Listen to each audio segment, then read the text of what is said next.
Welcome, adventurers, to Forest Survival Fantasy, where betrayal, survival, and the mysteries of another world intertwine.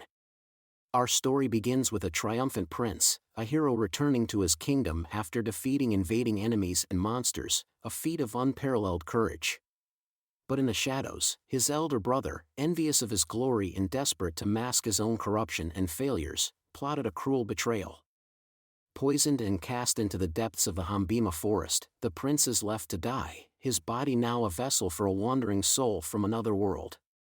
Lost and confused, this new inhabitant of the prince's body awakens in a land filled with danger, monsters, and secrets waiting to be unearthed. Here, the prince's journey takes a darker turn, a fight for survival alongside a young boy searching for his family, with strength as their only weapon and the forest as their greatest foe. What awaits them in the shadows of the Hombema Forest?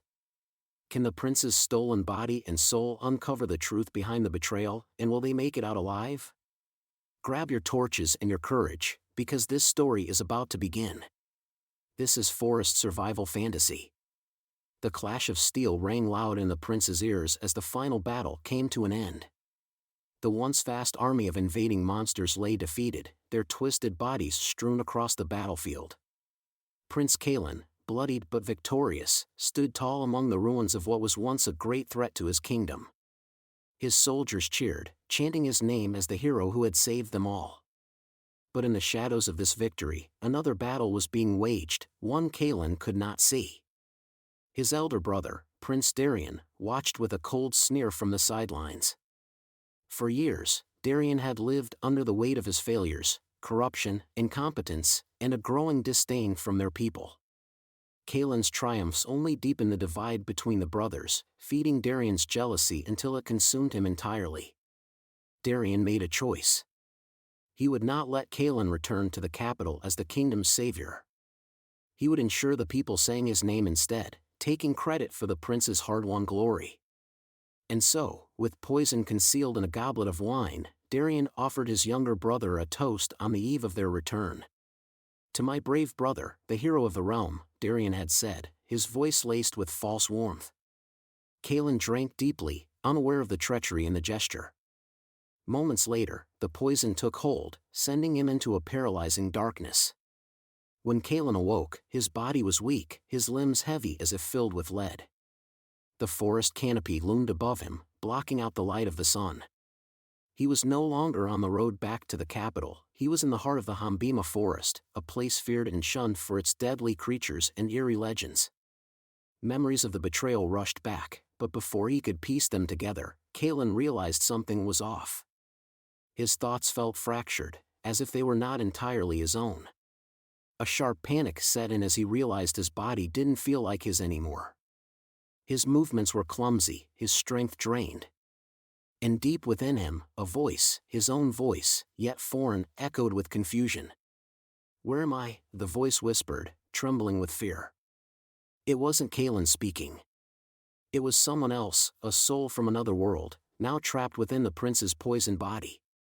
The soul's perspective. The man from another world didn't know how he had ended up here. His memories were fragments, slipping through his grasp like sand. He remembered light, blinding, white light, and then, nothing. Now, he was in a body that wasn't his, in a world that made no sense. Monsters, a dense forest, and a heavy sense of danger surrounded him. Survival became his only priority. But the forest offered no solace. Every rustle of the trees felt like a threat, every shadow hid potential danger. Just as despair began to take hold, he heard a soft sound, a small boy crying in the distance. Kaelen's head throbbed with a dull ache as he tried to make sense of his situation. The forest loomed around him, dark and uninviting, but the most unsettling part was the presence in his own mind. It was as though he were sharing his thoughts with someone else, a voice, not entirely his own, yet very much alive.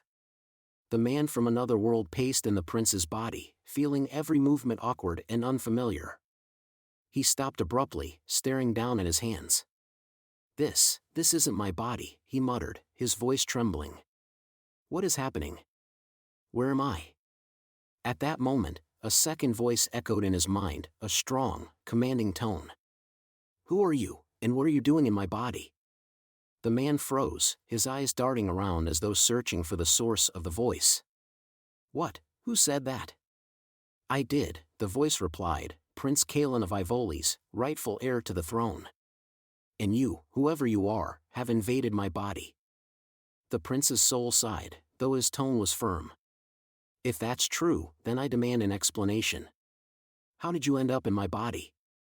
I should be dead, poisoned by my brother and left to rot in this cursed forest.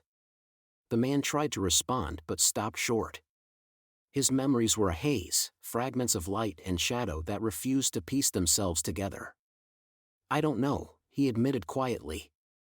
I just woke up here. Everything's blank before that. For a moment, there was silence.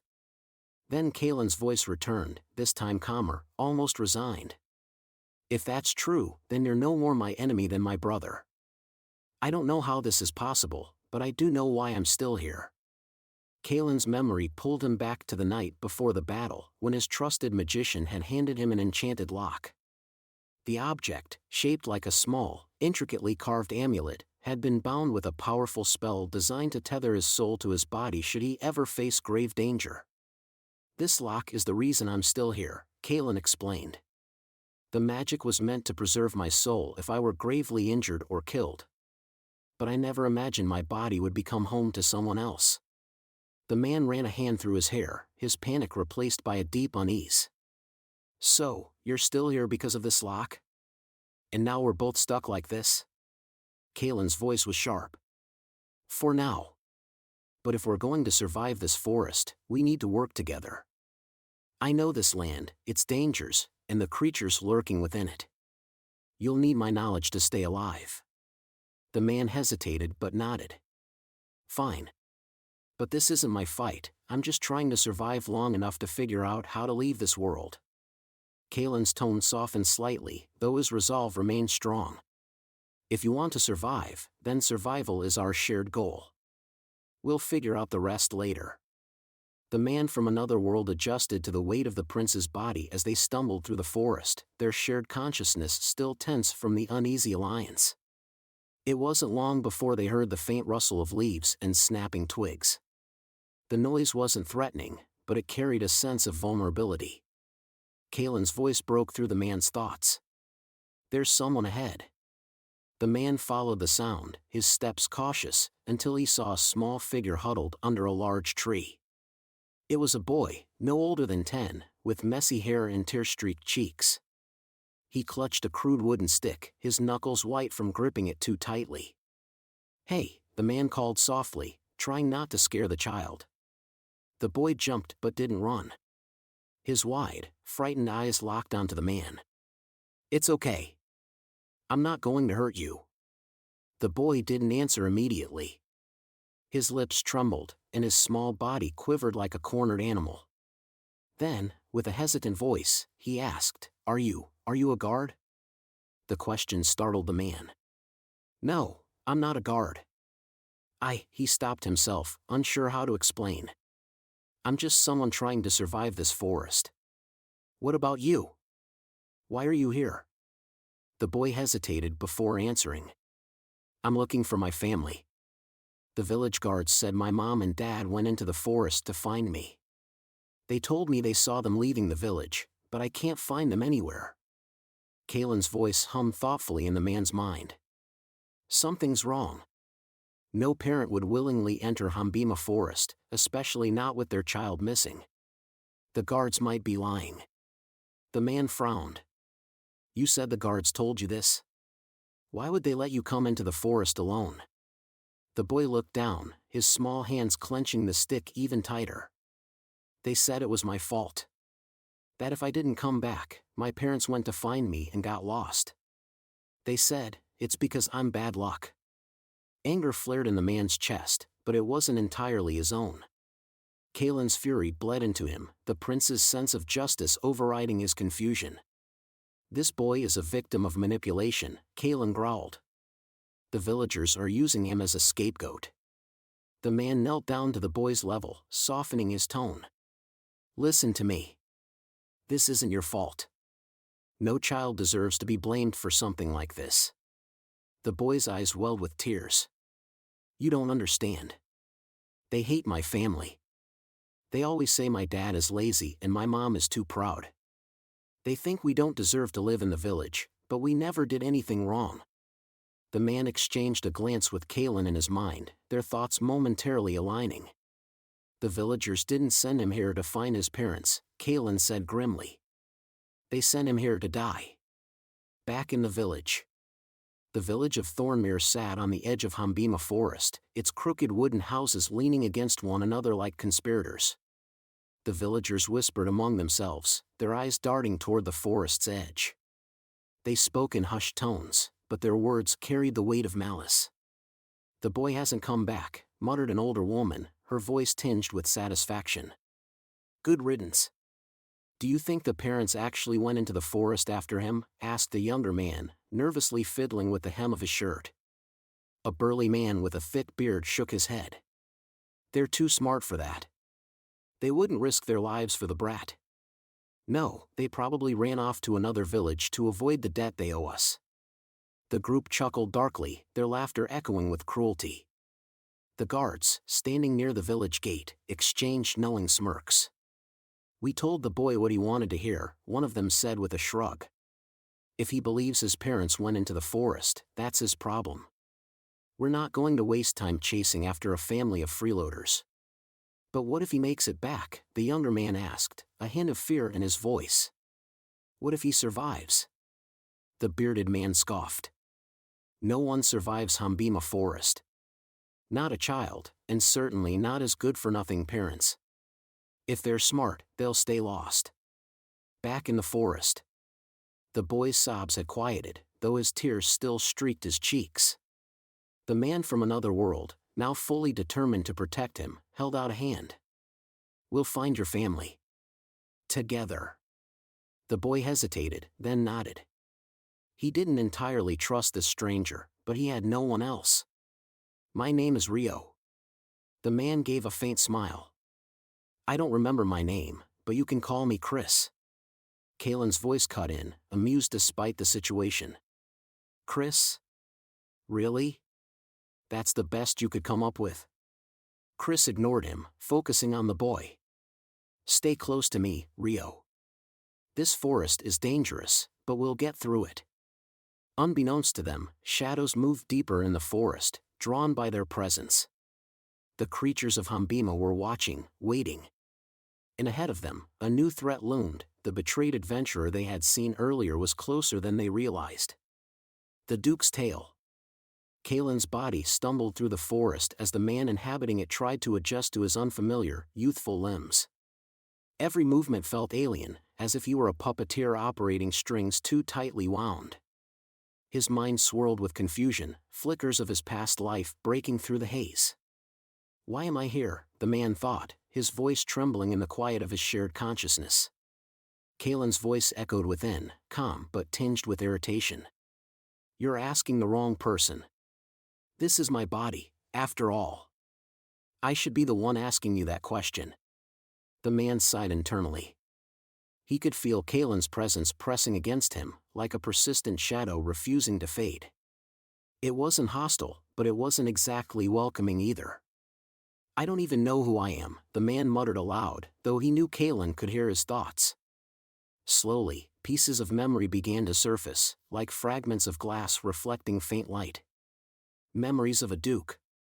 He had been called Oliver, Duke of York, a man of great influence and intellect in the United Kingdom of 2025. Oliver had spent his entire life protecting the monarchy, playing the careful game of politics and power to ensure their survival in an ever-modernizing world. He was a genius in finance, amassing vast fortunes that kept the royal family afloat. His wisdom extended to diplomacy, handling scandals, and averting crises that could have toppled centuries of tradition. But his success bred envy. Members of the very family he had served plotted against him, fearing his influence would overshadow their own. On the night of his 85th birthday, Oliver had been poisoned, betrayed by those he had dedicated his life to protecting. His death had been swift but cruel. He died with the bitter taste of betrayal on his lips. Now, that same man found himself in a body far younger than his own, surrounded by an unfamiliar forest filled with dangers. The thought of returning to a life of intrigue and betrayal made him nauseous. Kaelen interrupted his spiraling thoughts. "You're from another world, aren't you?" he asked, a strange mix of curiosity and skepticism in his tone. Oliver, or Chris, as he had named himself for simplicity, hesitated before answering. "Yes. I lived in a world of machines and cities, where forests like this one only existed in stories. But my world wasn't kind, either." Kaelen's presence grew contemplative. "You said you were betrayed. Why would anyone turn against someone who protected them?" Chris's jaw tightened. "Power. Greed. People will do anything to keep what they think belongs to them. Even destroy the people who helped them get it." Kaelen was silent for a moment, then spoke softly. "We're not so different. My own brother poisoned me and left me here. He wanted my glory, my achievements, and he was willing to kill me to have them." Chris's heart sank. He hadn't realized how similar their fates were. "Maybe that's why I'm here," he thought. "To help this boy survive what I couldn't." Chris refocused on the present. Rio, the boy they had found earlier, was trudging ahead with determined steps despite his exhaustion. His small frame was tense, his eyes darting nervously at every sound. Chris couldn't help but admire the child's resilience. "Rio," Chris called gently, walking closer. "We need to talk about the village. Are you sure your parents would go into the forest?" Rio looked back, his face a mix of hope and fear. "The guards said they saw my mom and dad heading here. I know they wouldn't leave me behind. They must be looking for me." Chris exchanged a glance with Kaelen in his mind. "The boy doesn't see it yet, but the village lied to him," Kaelen said grimly. "They wanted him gone." Chris nodded subtly. He couldn't crush the boy's hope, not when it was the only thing keeping him going. But he also knew they needed to be cautious. If the village was willing to send a child to his death, there was no telling what other dangers lay ahead.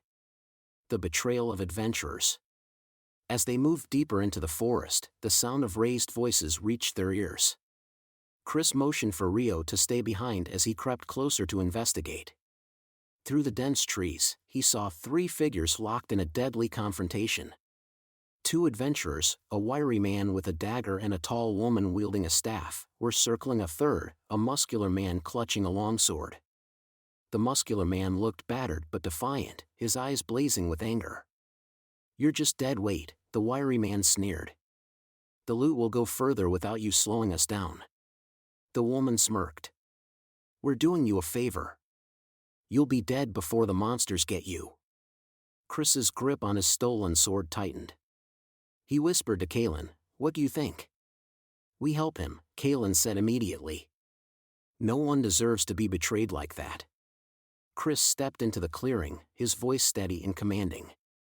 3 against 1 doesn't seem very fair." The adventurers froze, their eyes darting to the stranger who had appeared from the shadows. The wiry man snarled.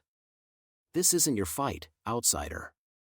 "Maybe not," Chris said, his voice low and dangerous. "But I've had enough of betrayal for one lifetime." The muscular man, realizing he might have an ally, straightened and raised his sword. "If you're here to help, I won't stop you." Chris charged forward, his body moving instinctively despite its unfamiliarity.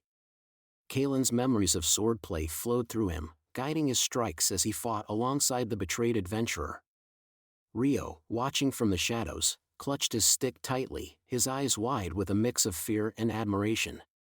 After the battle, the 2 traitorous adventurers fled into the forest, their injuries slowing them down. The muscular man leaned on his sword, breathing heavily. "Thanks for the help." "Name's Lyle." Chris nodded. "I'm Chris. This is Rio." He gestured to the boy, who emerged cautiously from his hiding spot. Lyle's eyes softened when he saw the child. "A kid in Hombema Forest? That's a death sentence."